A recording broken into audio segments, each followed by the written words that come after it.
Hey, this is Jody Rhinehouse with the Rhinehouse Report. Coming at you on my break. Told to make a video. Flash post. Flash, flash, flash. I'm probably going to lose subscribers for this one, but Israel. I'm pro-Israel. From a geostrategic, not, theologically or anything. I'm Catholic. I'm Judeo-Christian background, But it has nothing to do with, like, any kind of Jewish conspiracy or anything. It's just realism. In the Middle East, the only reliable democracy that relies on the United States exclusively, and that has one of the most advanced militaries in the world, in a country so small, Israel, that has fought off so many neighbors so many times over the decades. It's good to have that little pit bull right there off the Mediterranean, sitting right on the Mediterranean Sea. It's good to have that pit bull sitting there. Because if things really hit the fan, in Syria, let's say some, Russian troops and American troops exchange fire on an accident, and, take a lot of casualties, or there's a, bombing run that wasn't supposed to happen or went down the wrong way, I don't know. Or the freaking Iranians do a full-out blitz and try to kick us out of the border area that separates Iraq and Syria. We have a small garrison there. Iran tries to blitz through. If things pop off, we have a viable option. We can land on troops on an uncontested, friendly beachhead with a bunch of hot Israeli women who I have seen many pictures of, vis-a-vis my friend Evashai. Can't say too much about him, other than he likes 3-inch mortars and he likes to sell them. Black market. All right. Evashai. He was in the IDF. He was responsible. He went undercover into small villages where they expected they were suspecting bomb making to be going on. He'd go undercover. He'd live there for a while. He'd uncover them, and then they would come. They'd be in the IDF, the Mossad, which is Israel's CIA. The Mossad would come and grab him. I'll tell my ass Avishai. I met him in Miami, in the University, Florida International University in Miami. I said, well, what did they do when they came and got him? And he's kind of stared off, and I don't know. And I said, what do you mean you don't know? He said, I don't know. He brought him to interrogation. What did they do in the interrogation? I don't know. I don't ask him the questions. I don't ask these types. I don't ask these type of questions. What do you think about my Israeli accent? It's not that bad, right? A little bit hot. So Israel was formed. And again, the reason why I support Israel is because of that base realism, realpolitik, balance of power politics, great power competition. All these buzzwords culminate with having a safe beachhead to land troops on in the Middle East from the Mediterranean. Yes, we have nominal allies. Turkey's a member of NATO. Yeah, and they're also buying high-tech Russian military equipment, and they're having top-secret meetings with Russian and Iranian officials behind our backs, the United States, over Syria and everything. Oh, and they're attacking the fighters that we support in Syria. So Turkey should be kicked out of NATO outright. Turkey's unreliable, dubious loyalties. Egypt, nominally, okay, under al-Sisi, whatever, even under Mubarak. We pay them to be our allies. We give billions of dollars a year to them, which should go into domestic programs to fund mental health. I've had a number of people who died as a result of that. So, anyhow, off topic. Again, this was thrown at me on my way out. I wasn't expecting to have to make this. Let's say keep it short, though. 4 minutes. Israel is a viable place to land troops. If things popped off,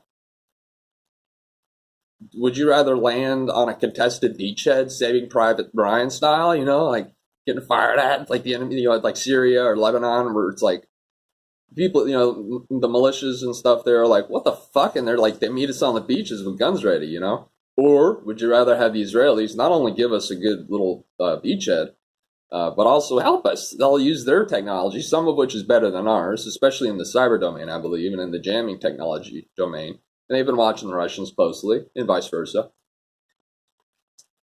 Inside of Syria, they've been watching them. Israel recently launched I guess they have a new weapon system called the Rampage rocket.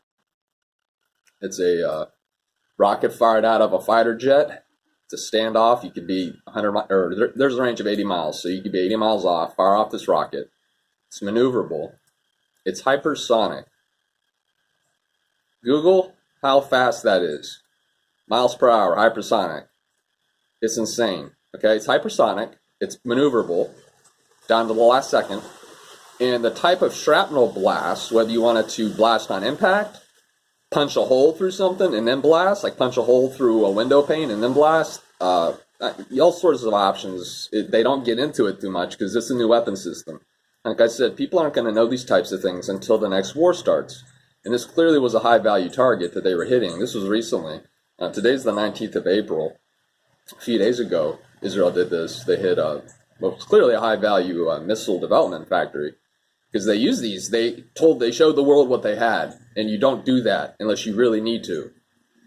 You want to catch people off guard. You know, if a war breaks out, you don't want them to know what you have. Well, now people know all about the Rampage rocket system. Otherwise, you would have really had to gone out of your way to try to find out that information. Forgot my plug. Shit. They're gonna love that. Alright, man, I want to somehow. True leave. Plug. Shameless. Alright. Forgot what I was talking about. Oh yeah, the Rampage rocket system. The Rampage missile system. Hypersonic, guidable. The burst when it explodes, the shrapnel, the type of shrapnel, the way that it's timed, the fuse and everything, all that's changeable, and it's pretty impressive. And by the way, about 6 months ago, Israel launched a series of airstrikes inside of Syria against Iranian targets, and Iranian/Hezbollah's targets. They're basically one and the same. Because Iran made Hezbollah, and they have troops inside of Hezbollah, and they have commanders that command Hezbollah, and they equip them and train them, etc. By the way, they're in Venezuela right now, so they've been there for about 2 decades. Thank you to the media. They didn't tell us about that, did they? That's a whole nother video.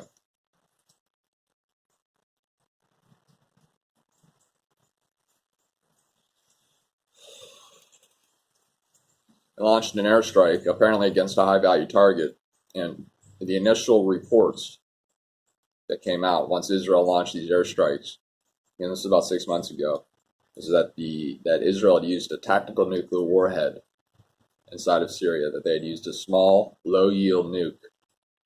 And there was a lot, within the first few hours of that happening, once it broke, there was a lot of speculation all over the place. You should have seen the sources popping around, like, oh, now they're saying this, and now they're saying, okay, well, basically what happened was they used some hardcore bunker busters.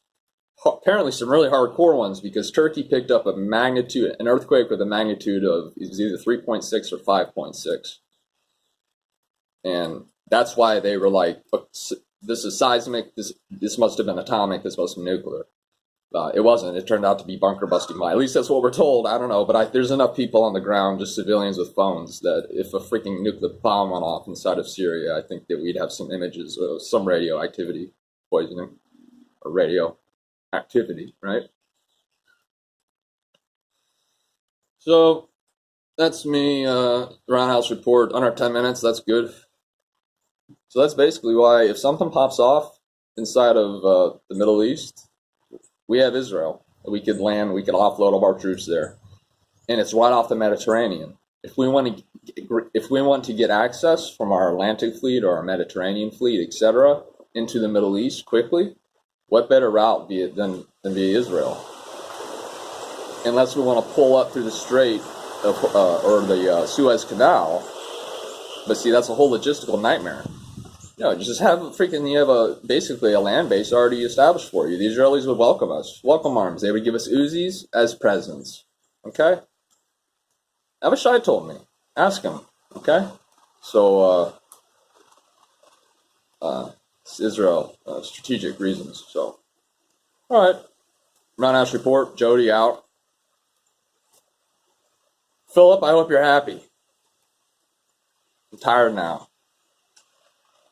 Nobody even watched this. Please subscribe.